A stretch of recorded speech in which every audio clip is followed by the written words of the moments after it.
42년이라고 하는 시간이 짧을 수도 있고 또 긴 시간일 수도 있겠습니다만, 교회가 42년 동안 하나님의 인도하심을 받고 또 교회로서의 사명을 다한다라는 것이 사실 여간 쉬운 일은 아닙니다.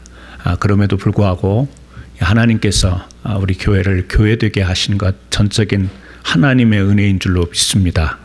그리고 또 헌신적으로 섬기신 우리 성도님들이 있기에 또 캔사스 한인 장로 교회가 여기까지, 비록 사람들이 볼 때의 모습은 어떨지 모르지만 주님의 이름으로 보인 교회로서 귀한 사명을 감당하게 된 것을 우리 성도님들께 다시 한번 감사의 말씀을 드립니다.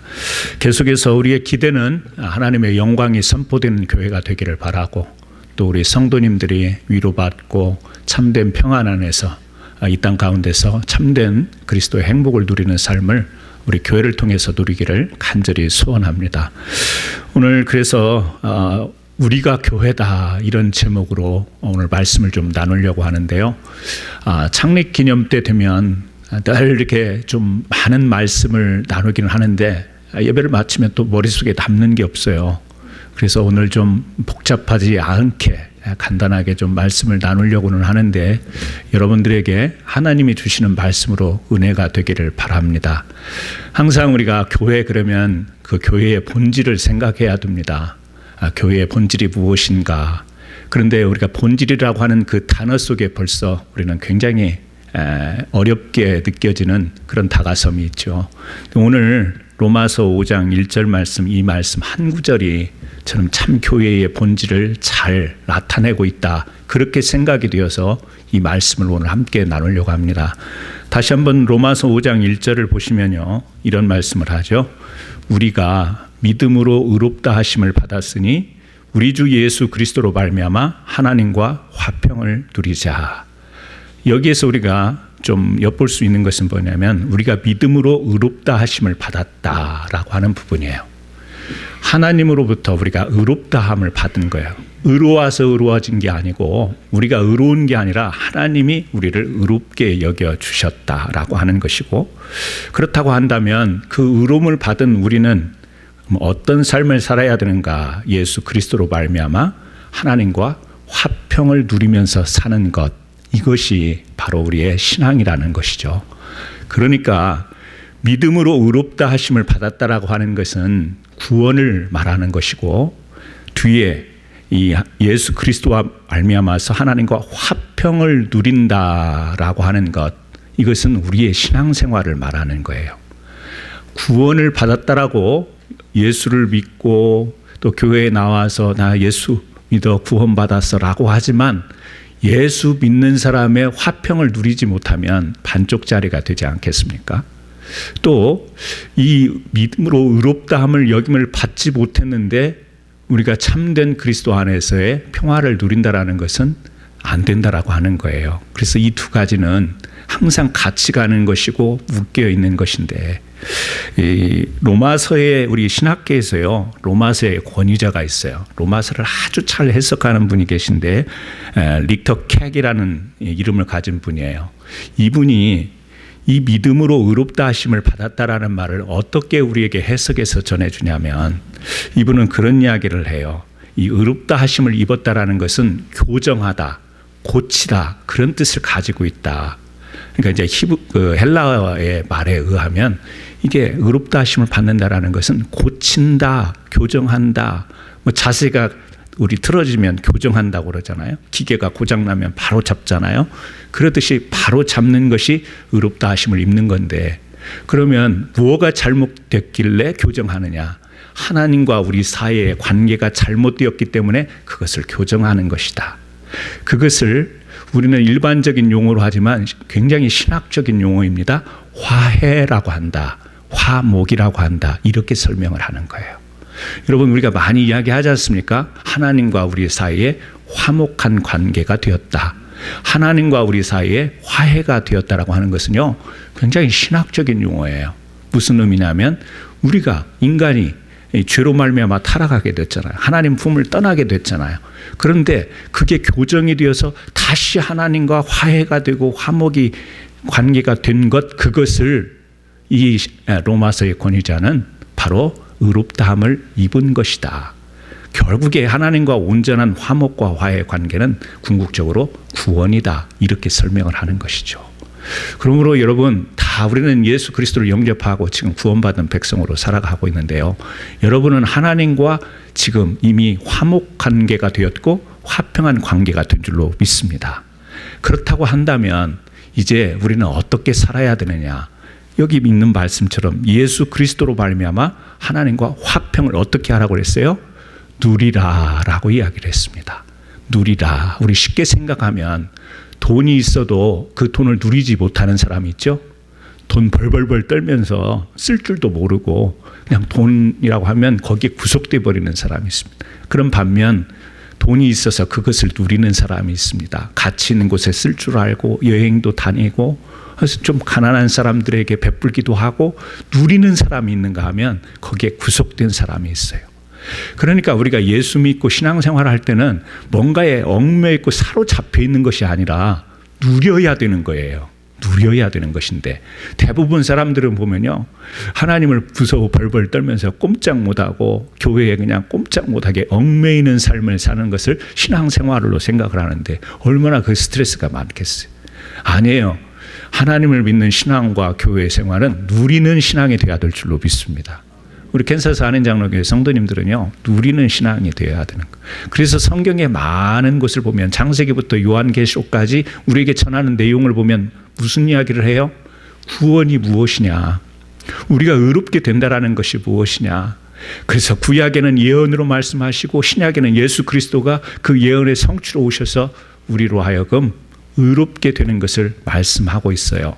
성경은 거기에만 그치는 게 아니죠. 그러면서 이제 의롭다함을 입은 사람들이 어떻게 살아야 될 것인가를 이야기를 하죠. 사실 신앙생활이라고 하는 것은 그 부분에 포커스가 맞춰진 거예요. 그죠? 우리가 어떻게 살아야 되느냐. 그래서 여러분, 하나님과 원수되었던 우리가 이제 참 의로운 사람들이 되어서 하나님과 화해된 이 관계로 우리가 살아가는데요. 고린도 후서 5장 19절에 제가 읽어 드릴게요. 고린도 후서 5장 19절에 이런 말씀이 있어요. 하나님께서 그리스도 안에 계시사 세상을 자기와 화목하게 하시며 그들의 죄를 그들에게 돌리지 아니하시고 화목하게 하는 말씀을 우리에게 부탁하셨느니라. 자, 이제 우리가 화평을 누리고 사는데 주님께서는 우리에게 한 가지 더 말씀하세요. 누구를 통해서? 바울을 통해서 우리에게 이야기를 하시는데 뭐라고 이야기하냐면 지금 읽어드린 말씀이에요. 하나님이 예수 그리스도를 통하여서 우리와 이제 화목하게 됐는데 그 화목해 하는 말씀을 또 우리에게 부탁했다. 이 말은 뭐냐면 우리만 그 화목을 화평을 누리는 것이 아니라 아직도 그 화평의 관계 속에 들어오지 못한 사람들을 위해서 화목해 하는 말씀을 우리에게 부탁했다. 우리에게 전하라고, 우리에게 증거하라고 부탁했다. 그 말씀이에요.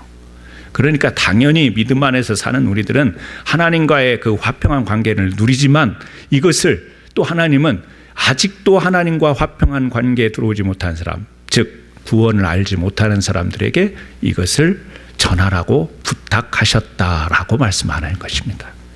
그래서 우리가 신앙생활을 이 두 가지로 요약해서 표현하면 첫 번째는 하나님과 평화의 관계를 맺고 그 평화를 누리는 것, 이것을 우리는 사귐이라고 이야기를 합니다.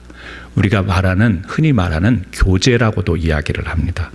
그리고 이 하나님이 그 화해를 넓혀 가시면서 많은 사람들에게 그 하나님의 화평 안으로 동참시키도록 하는 일, 그것을 우리가 선교라고 이야기를 하는 것이죠. 그러니까 여러분, 사귐이라고 하는 단어와 그리고 선교라고 하는 단어, 이 두 단어가 사실은 교회의 본질이라는 거예요. 우리는 좀 사귐 그러면, 교제 그러면 사람들 간에 또 교인들 간에 친분을 나누는 것으로 생각하지만 그 이상으로 가보면 하나님과 우리의 관계, 말씀드렸잖아요. 죄로 인해서 타락해서 하나님으로 멀어졌지만 다시 하나님께로 돌아와 의로움을 입는 것이 진정한 사귐, 교제라고 하는 거예요.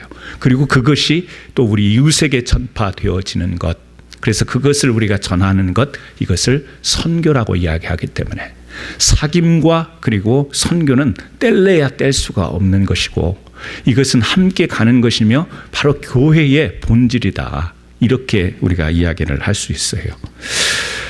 요한 1서 1장 3절은 이렇게 이야기를 해요.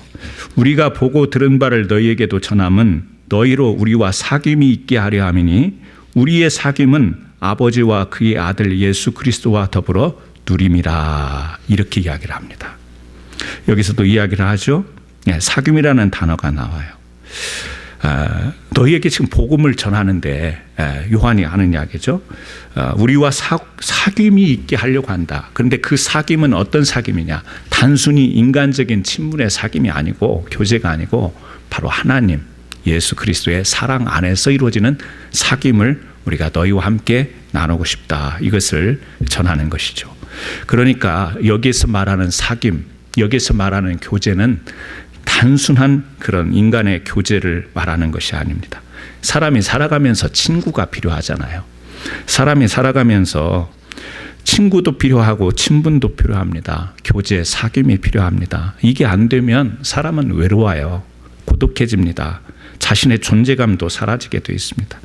그래서 우리가 할 수 있으면 마음도 맞고 뜻도 맞고 좀 사정도 맞으면 이렇게 좀 사람에게 다가가고 친해지려고 해요.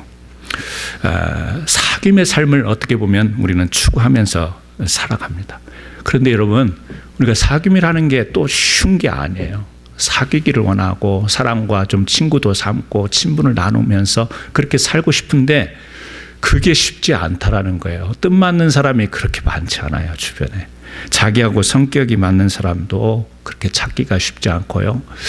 좀 사람 좀 이렇게 사귀어 보려면 굉장히 이기적인 사람도 많이 보이고 자기 생각대로만 하려고 하고 굉장히 계산을 많이 하고 이러다 보니까 좀 다가서가도 이 사람은 아닌가 봐, 이 사람은 좀 이런 점이 내 마음에 이렇게 벽이 생기고 막 그래요. 그래서 사귐, 교제, 이게 쉽지 않습니다. 여러분, 친구 사귀기가 그렇게 쉽나요? 쉽지가 않죠. 어려워요. 왜 그렇죠? 인간의 속성을 가지고 만나는 만남은 완전한 게 없기 때문에 그래요. 그래서 친구 사귀려면 적당하게 그냥 맞춰서 친구를 삼아야지 내가 생각하는 대로 친구를 찾을 수가 없다니까요. 좀 양보하면서 친구를 만들어야 되는 것이지 그냥 내가 생각하는 내 뜻대로 친구를 만들 수가 없습니다. 뭔가 사람을 만나고 교제하고 사귄다는 것 필요하지만 쉽지 않습니다. 그런데 신앙 안에서의 지금 성경 말씀에서의 말하는 사귐이라고 하는 것은 전제가 뭐죠? 하나님의 사랑이에요. 예수 그리스도의 섬김과 희생이에요. 용서가 되어지고 우리가 그렇게 잘못했는데도 다 구속이라는 말이 덮어준다라는 말 아니에요? 다 덮어줘요. 그런데 신약에 와서는 예수 그리스도가 어떻게 해요? 속죄, 덮어주는 게 아니라 사죄예요. 죄를 다 없애줘 버리기까지. 그러니까 그 안에서 이루어지는 사귐이라고 하는 것은 이것은 인간들이 사실 감당하기 쉽지 않은 것이에요. 그런데 우리로 하여금 의롭다함을 여겼다고 하면서 우리를 의로운 사람으로 여겨주셨을 때는 바로 그러한 하나님의 사랑과 그리스도의 섬김을 우리가 그대로 옷 입고 그런 사귐으로 나가기를 하나님이 바라시는 거예요. 그러니까 신앙생활이 결코 쉬운 것은 아니에요. 우리 속된 말로 막 인간의 모든 간슬기를 다 쏟아줘야 되는 것처럼 지금 들리지 않습니까? 하나님의 사랑 그러면, 예수 그리스도의 희생 그러면 쉽지는 않지만 하나님이 바라시는 사귐은 나를 중심으로 해서, 내 계산을 중심으로 해서, 내 마음을 중심으로 해서 이루어지는 사귐이 아니라 하나님을 중심으로 한, 예수 그리스도의 사랑을 중심으로 한 사귐이기 때문에 우리가 기꺼이 그 자리로 나가기를 원하는 것이죠. 그래서 우리가 이런 말씀을 드리다 보면 사귐이 중요하냐, 이제 교회의 본질을 제가 말씀드렸잖아요. 사귐과 선교인데 어느 글을 읽다가 딱 이런 질문, 제목이 그래요. 제목이 사귐이 중요하냐, 선교가 중요하냐. 그러면 우리 교회 안에서 신앙생활 한 분들은 당연히 선교가 더 중요하지, 당연히 전도가 더 중요하지. 심지어는 우리가 전도하려고 사람들에게 막 다가가서 접근해서 막 친절하게 대하기도 하기 때문에 그 사귐이라고 하는 것은 바로 전도를 목적으로 하고 수단하는 어떤 그런 생각까지 우리가 하게 되잖아요. 그런데 사실을 보면 그렇지를 않아요. 이게 친교라는 게, 교제라고 하는 것이 선교보다 덜 중요한 것인가, 어느 것이 더 중요한 것인가, 사실요 따질 수가 없는 문제입니다. 근데 우리 생각에는 뭔가 좀 한쪽으로 이렇게 쏠려 있습니다. 여러분, 제가 선교라고 하는 부분은요, 다음에 우리 십계명 맞춰지면 그때 가서 좀 다시 선교에 관한 부분을, 우리가 그동안에 인식하고 있는 선교와 이제 우리 교회가 하려고 하는 선교의 그런 내용들을 아우러서 한번 말씀을 좀 나눌 기회가 있을 것이고, 이 사귐에 대해서도 오늘 말씀으로 충분치 않고 좀 더 기회를 가지고 말씀을 드리겠지만, 오늘은 이 사귐에 대해서 조금 말씀을 드리려고 해요. 여러분, 선교, 전도라고 하는 것이 우리가 중요하게 생각하는 이유는 뭐냐면요, 그 선교와 전도를 통해서 그 한 사람이 이 영혼으로 들어가게 되잖아요. 선도와 선교를 통하여서 이 얻는 결과는 영혼이라는 거예요. 그러니까 전도하고 선교하면 그 사람이 하나님을 영접하고 이제 그 영혼이 영원한 나라로 구원받게 된다라고 하는 것. 그래서 선교와 전도의 결과는 무엇이냐? 영혼이다. 이렇게까지 우리가 정의를 하는데요. 여러분, 한 영혼을 위해서 기도하고 전도하고 양육하는 일 참 소중한 겁니다. 우리가 이 땅에서 살아가면서 이 하고 겪는 모든 일들의 결과라고 하는 것이 어디까지냐라고 부를 때, 이 땅에서 우리가 어떤 일을 하는데 그 결과가 항상 보면 영원한 게 없다라고 하는 것을 우리는 너무 잘 알고 있잖아요. 요즘에 뭐 연구들이, 학자들이 연구해서 논문을 이렇게 발표하면요, 3년, 5년이면 그 논문의 효과가 별로 없대요. 새로운 논문이 쏟아지니까 그 연구 막 밤새워서 공부하고 연구해가지고 딱 논문을 내놨는데 그게 5년, 6년 지나면 별로 이제 알아주지를 않는 거예요. 글로벌 컨설팅사 맥킨지에 따르면 이 땅에 수많은 회사가 생긴답니다. 수많은 회사들이 생기는데요, 1935년의 기준으로 봤을 때는 회사가 세워지면, 설립이 되면 그 수명이 90년을 갔다고 해요. 회사가 90년은 버틴대요. 그런데 1975년에 보니까 보통 평균적으로 회사가 설립이 되면 수명이 30년. 그리고 1995년 기준으로 보면 평균 회사가 22년 버티다가 이제 사라지는 경우가 많다라는 거예요, 평균적으로. 그리고 2019년 통계를 보면 15년. 그러니까 지금 2021년이니까 지금 이제 회사들이 세워지면, 물론 크게 성장하는 회사도 있지만 망하는 회사들이요, 얼마 안 가서 망하는 회사들이 수두룩하다라는 얘기. 우리 가까이에서 보면 막 창업하시는 분들이 있잖아요. 한국에 보면 막 난리더라고요. 왜? 일찍 은퇴를 할 수밖에 없어가지고요, 그 은퇴 자금, 퇴직금 받아가지고 이제 막 식당도 하고 동네에다가 치킨집도 차리고 하는데 1년에 수없이 생겼다가 1년에 수없이 사라진다죠. 오래 못 버티는 거예요. 오래 가지를 못하는 거예요. 이렇게 이 땅에서 우리가 살아가면서 겪는 많은 것들은 항상 다 한계가 있어요. 희대의 발명품이 골동품이 돼요. 제가 이 말씀을 준비하다가 옛날 생각이 났어요. 부흥 강사님인데요, 이름도 기억 못해요. 근데 키가 작았던 청년 때, 부흥회 때 있었던 거니까. 그러니까 그분이 뭐 어떤 말씀을 전했는지는 전혀 생각이 나지 않아요. 근데 이거 하나가 말씀 준비하면서 생각나더라고. 골동품, 그러니까 생각이 나더라고. 그 부흥 강사님이 그런 말씀을 하셨어요. 이제 성도님들이 많은데 한국에 보면 이렇게 교회에 4줄로 되어 있으면 한 3줄은 여자 성도님들이고 한 줄은 남자 성도님들이었어요. 그러니까 3줄을 바라보면서 그래요. 여러분, 사랑해서 결혼해가지고 그 신랑이 얼마나 오래 가던가, 얼마 만에 골동품이 되던가, 그 이야기를 하시던 그 기억이 나는 거예요. 막 좋아해가지고 죽고 못해서 막 결혼을 했어요. 막 신랑 그러고 막 한이 그러고 했는데 그게 얼마나 가더라는 거예요. 한 3년 가면, 3년도 요즘에는 길죠? 골동품이 된다는 그 이야기였어요. 여러분, 사람과의 관계도 오래 가지 못하고 중간에 아니면 짧은 기간에 그 효력이 사라지는 그런 우리가 삶을 살아가요. 영원히라는 이것을 우리는 찬송을 부르면서 많이 사용하긴 했지만 영원이라는 것이 우리 현실 세계에 존재하지 않는 것이죠. 그래서 우리의 영혼, 하나님은 바로 전도와 선교를 통해서 뭐예요? 우리의 영혼들이 영원한 삶으로 들어가는 것. 그래서 전도하면 기도하고 애쓰고 수고하고 막 교회 가자고 해도 막 거절하는데 그런 거 다 무릅쓰고 전도하면 그 결과가 뭐냐? 한 영혼이 영원한 세계로 들어간다라고 하는 이 가치가 있는 거예요. 그런데 이 책을 제가 보고 그러는 거예요. 그 선교가 중요하냐, 사귐이 중요하냐, 그 글에서요. 그런데 천국에 가면 그 전도가 있냐 없냐 그 말이에요. 천국에 가면 더 이상 전도할 필요가 없는 거잖아요. 그런데 사귐이라고 하는 것은 천국에 존재하냐 하지 않냐. 그 사귐은 주님과 함께하는 사귐은 이 땅에서도 우리가 예배를 통하여서 신앙을 통하여서 이루어지는 것이지만 하나님의 나라에 가서도 보좌에 앉으신 그 주님과 계속해서 그 사귐은 있는 것이다. 논리적으로 보면 아주 그럴듯해요. 그래서 선교와 전도는 하나님 나라에 가면 사라지지만 사귐은 계속 되는 것이다. 그러니까 이 말의 논리로 보면 사귐이 더 중요한 것처럼 이야기하는데 구별할 게 아니고요. 사실 전도와 선교와 사귐은 이렇게 소중한 교회의 본질이다. 이것을 설명하기 위해서 우리에게 전하는 거예요.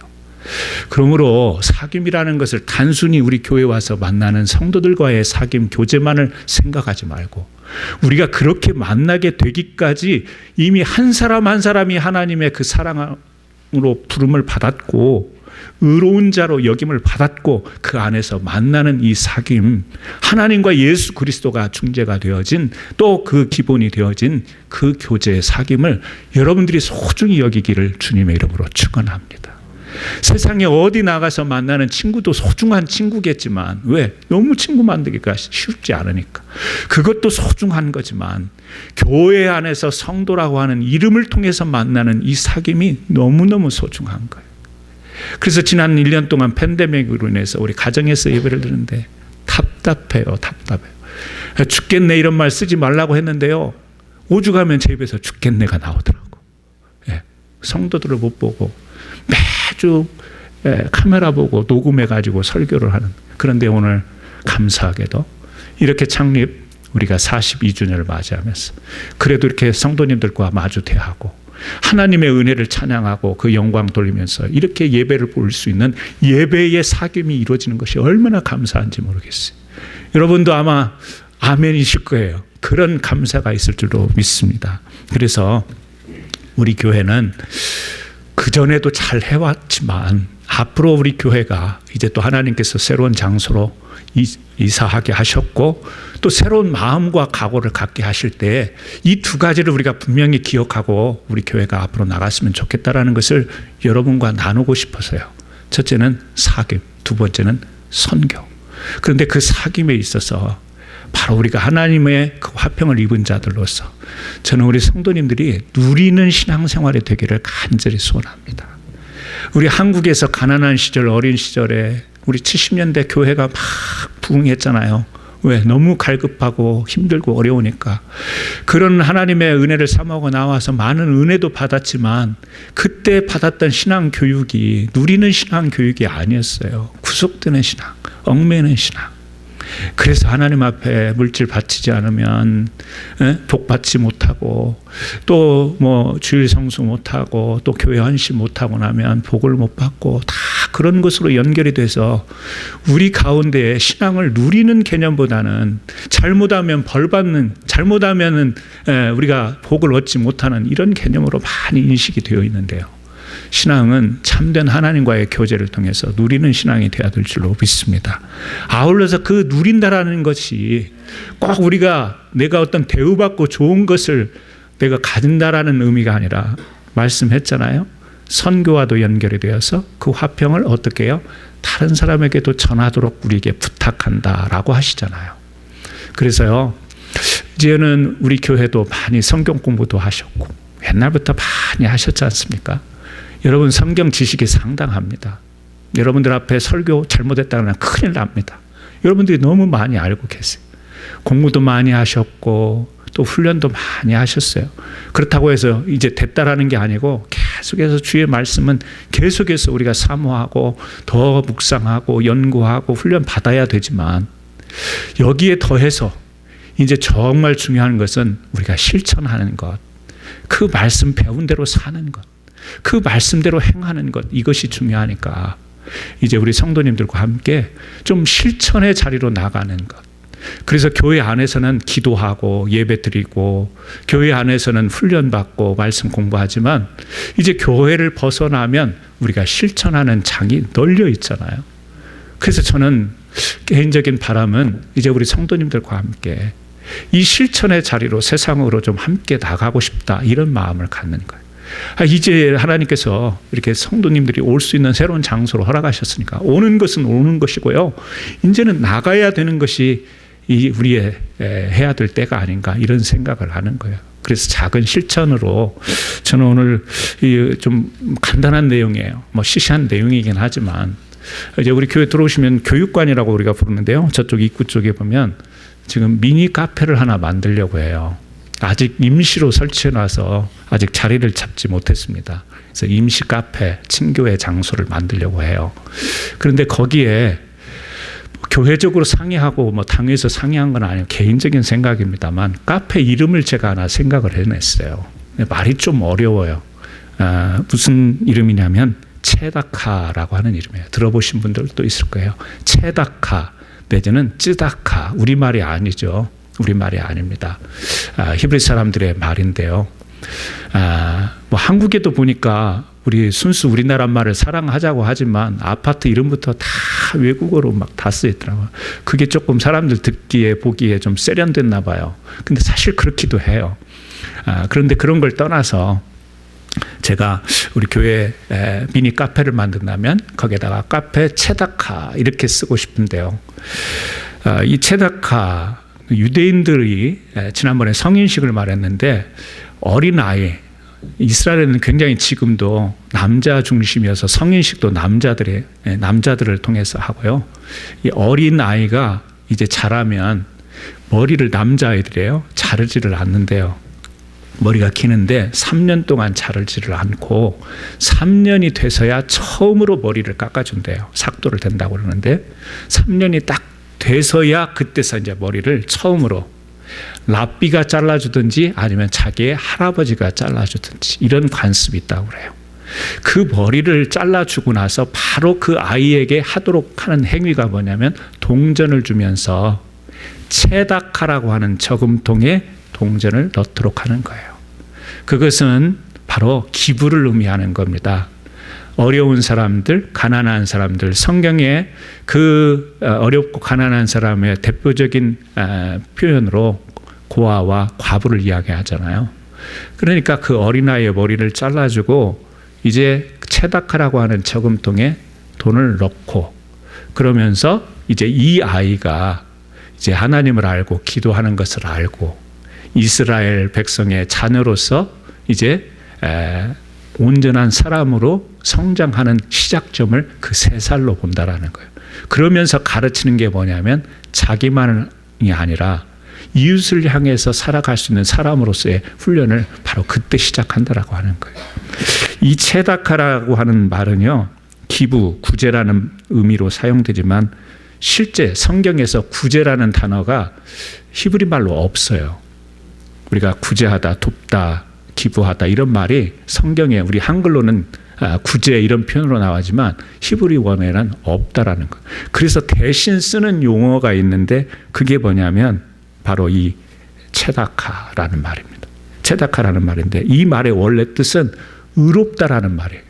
의롭다, 정의, 공의, 우리를 막 섞어서 이야기하는데요. 의롭다라는 말을 가진 이 단어를 체다카, 구제하고 기부하는 용어로 이 성경학자들이 뭐 어느 때인지는 모르겠지만 이 기부라고 하는, 이 구제라고 하는 단어를 어떻게 써야 되는가, 히브리 말을 보니까 없어요.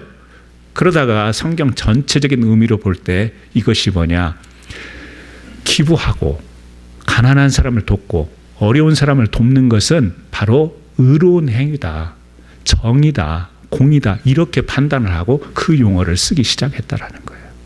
그러니까 유대인들에게 있어서는 지금도 누군가를 위해서 이렇게 구제하는데 어려운 사람을 돕는 것은 그냥 단순히 동정심에 의해서 남을 도와주는 행위가 아니라 하나님 앞에 의로움을 입은 사람들이 의로운 행위 당연히 해야 될 의무로 생각한다는 거예요.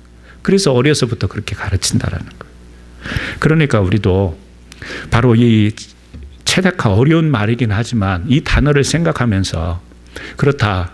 우리가 의로움을 입은 사람들이 그냥 하나님께서는 특별히 구약을 보게 되면 이 세상을 굉장히 사회적으로 그렇게 믿는 자만 이렇게 불러 모아서 구원받은 백성, 내 백성 이스라엘만 챙긴 게 아니고요. 사회적인 약자들, 어려운 사람들을 다 돌보게 하셨잖아요. 그래서 성경에 보면 특히 신명기 같은 데 보면은요. 과일도 농사 짓는 추수 때도 항상 남겨두잖아요. 왜? 나그네와 또 어려운 사람들이 그것을 주워다가 먹고 살 수 있도록 그런 배려하는 것이요. 한두 군데 나오는 게 아니에요. 그건 믿음 여부를 떠나서 그렇게 모든 대상을 향해서 우리 하나님의 백성들이 하게끔 한 거예요. 그러니까 어떻게 보면 의무이지만 그것이 마음에서 우리 사람들 마음에 동정이라는 마음이 있잖아요. 어려운 형편에 놓인 사람 보면 돕고 싶은 마음이요. 다 있는 거예요. 다 있어요. 우리의 착한 마음이 있다고요. 그런데 그 착한 마음을 넘어서서 하나님을 생각하며 하나님이 우리에게 바라시는 그 진정한 사귐의 차원으로서의 우리가 그런 일들을 우리가 여러분들이 개인적으로 또 여러분 가정에서 여러분 일터에서 살아가는 삶의 터전에서 실제 그렇게 살아가시겠지만 교회 공동체적으로도 그러한 것을 구체적으로 이제 실천할 수 있는 우리 교회가 되었으면 좋겠다. 그래서 미니 카페를 만들어 놓고 커피는 자주 마시니까 커피 또 스낵 또 주중에 이제 우리 오픈하는 시간을 만들어 가지고 아무 때나 와서 좀 대화도 나누고 성경 공부도 하고 이러실 시간에 좀 거기 배설돼 있는 음식을 드시고 옆에다가 이제 모금함을 놓으면 여러분들이 거기에 자율적으로 거기에다가 기부를 해주시면 그걸 가지고 전에는 우리 선교하면 돈만 보내고 선교비만 보내고 이랬는데 금액이 크든 작든 우리가요 같이 두 사람이 됐든 세 사람이 됐든 가까운 캔사스부터요 뭐 좀 멀리 떨어진 지역도 우리가 가능하면 그래서 직접 찾아가서 함께 기도해주고 말 한마디라도 예수 믿으세요 전하고 그렇게 실천하는 삶을 이제 우리가 한번 시작해봤으면 좋겠다. 쉽지는 않겠지만 뭐 그런 일은 할 수 있을 것 같아요. 그러면서 서서히 선교로 이제 우리가 실천하고 할 수 있을 것 같아요. 크게 생각하면요 세계 선교 이런 타이틀 걸어놓고 몇백 명 선교사 파송 저는 그거 못할 것 같아요. 할 수가 없을 것 같아요. 그냥 근데 이런 것은요 우리가 먹으면서 우리 교인 간에 사귀고 교제하고 그 사귐이 작은 또 기부금을 통해서 이웃에게 안 믿는 사람들에게 계속해서 사귐의 연속이 될 수 있는 것은 우리가 충분히 할 수 있을 것 같아요. 어떤 분들 장아찌 잘 만들죠 집에서. 그러면 그거 단지에다가 잘 만들어 놔가지고요 여기다가 딱 가져다가 그걸 기부해 주세요 교회에다가. 그러면 그걸 딱 배설해 놓으면 저같이 가끔 마늘 장아찌가 생각나는 사람이 그걸 가지고 도네이션하고 가져가고 근데 그걸 가지고 그래도 그 당근 그 재료비가 있을 텐데 또 일불만 도네이션하면 안 되잖아. 그러니까 적당한 선에서 자기가 감사하는 마음으로 해주시면 예를 들면 그런 형식으로 우리가 자율적으로 운영을 하고 그런 실천 작은 한 예를 말씀을 드렸습니다. 이제 42주년 맞은 우리 교회는 이제 우리가 말로는 풍성합니다. 말로는 사랑이 풍성해요.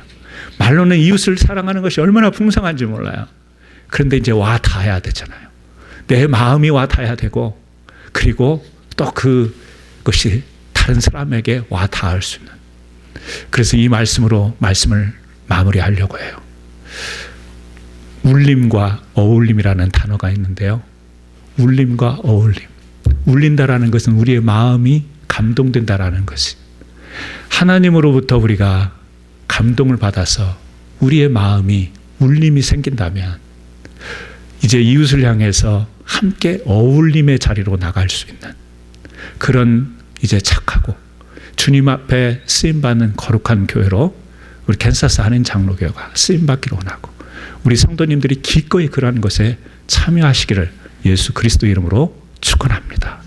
같이 한번 기도하시겠습니다. 이 시간 기도할 때 먼저는요, 하나님, 우리 교회 창립 42주년을 맞았는데 지금까지 인도하신 하나님께 감사합니다. 계속해서 하나님의 영광